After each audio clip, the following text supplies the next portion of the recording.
2 సెంట్ల స్థలము, అదేవిధంగా మండలంలో 3 సెంట్ల స్థలం ఇవ్వాలని భారత కమ్యూనిస్టు పార్టీగా మొట్టమొదటి నుంచి డిమాండ్ చేస్తా ఉంది. అయ్యా మేము అడుగుతా ఉన్నాం, మీరు కేబినెట్ లో మాట్లాడుకున్న తర్వాత తక్షణమే ఇళ్ల స్థలాలపైన నిఘా పెట్టాలి. మళ్ళా ఏమంటున్నాడంటే చంద్రబాబు నాయుడు గారు జగనన్న కాలనీలో ఉన్నటువంటి లబ్ధిదారులకు ఇంటి స్థలాలు లేదంటున్నాడు.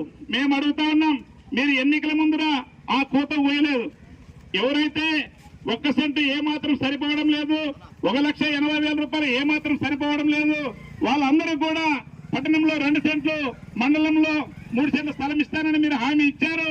మీ హామీకి కట్టుబడి ప్రతి ఒక్క నిరుపేద కుటుంబానికి తప్పనిసరిగా ఇంటి స్థలాలు ఇవ్వాలని డిమాండ్ చేస్తూ ఈరోజు భారత కమ్యూనిస్టు పార్టీ సిపిఐ ఆధ్వర్యంలో ధర్నా నిర్వహిస్తా ఉన్నాం. ఈ ధర్నా కార్యక్రమానికి వచ్చినటువంటి మీడియా మిత్రులకు ధన్యవాదాలు తెలుపుతూ ముందుగా ఈ కార్యక్రమాన్ని ఉద్దేశించి మన పార్టీ జిల్లా కార్యవర్గ సభ్యులు కాబట్టి అజయ్ బాబు గారిని మాట్లాడాల్సిందిగా కోరుతున్నాం. మిత్రులారా, ఈరోజు భారత కమ్యూనిస్టు పార్టీ సిపిఐ ఆధ్వర్యంలో స్థానిక సబ్ కలెక్టర్ గారి కార్యాలయం ఎదుట అర్హులైనటువంటి నిరుపేదలందరూ కూడా ఎటువంటి షరతులు లేకుండా గతంలో ఏదైతే ఎన్నికల ముందు వాగ్దానం చేశారో ఆ వాగ్దానం ప్రకారం వాళ్ళ అధికారంలోకి వచ్చారు. వాళ్ళ అధికారంలోకి వచ్చిన తర్వాత వాటిని అమలు చేయాల్సినటువంటి బాధ్యత కూటమి ప్రభుత్వం మీద ఉందనేటువంటిది ఈ సందర్భంగా కూటమి నాయకత్వానికి తెలియజేస్తున్నాం. మన గతంలో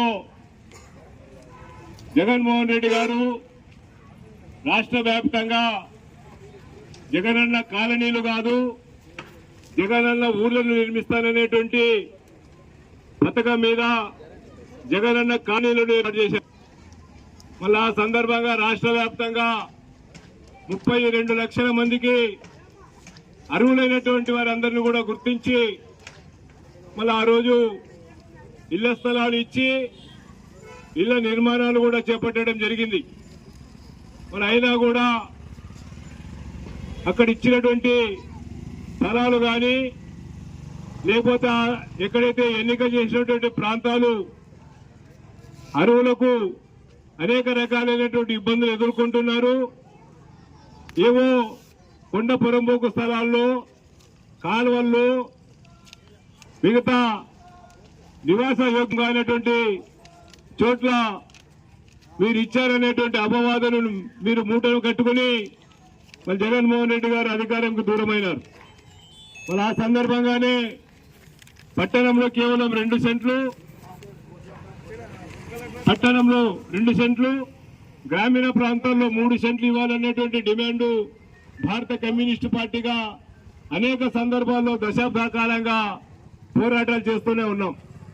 కానీ జగన్మోహన్ రెడ్డి గారు కేవలం 1,80,000 మాత్రమే నగదులు ఇస్తామనేటువంటిది ఆయన దాన్ని రూపకల్పన చేశారు. అయినా కూడా ఎక్కడ కూడా మనం వారు ఇచ్చినట్టు బాబుగారు ఏదైతే మాట ఇచ్చాడో ఆ మాట ప్రకారం మేము అధికారంలో వస్తే 2 సెంట్లు పట్టణంలో అదే